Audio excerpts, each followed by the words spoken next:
Every day, he chose character when shortcuts were available.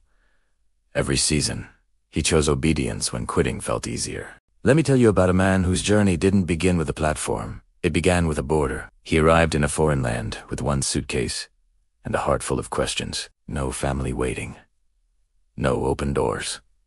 Just faith and fear sharing the same space. He was an immigrant. Like Abraham, he had left what was familiar, not knowing where every step would lead, only believing that God had said, "Go." The early days were brutal. He worked jobs that drained his body.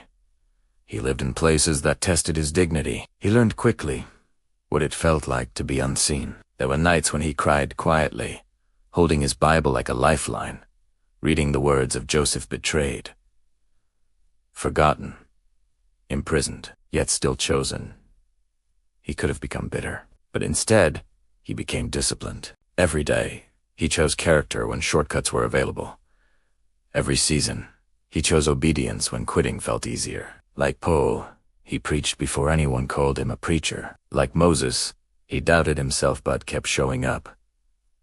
Years passed, no spotlight, no viral moments, just consistency, and then something shifted. People began to notice the weight in his words, not because they were loud, but because they were lived. God began to open doors in a land that once felt closed. The immigrant became a voice. The stranger became a shepherd. The man with the suitcase became a public figure abroad.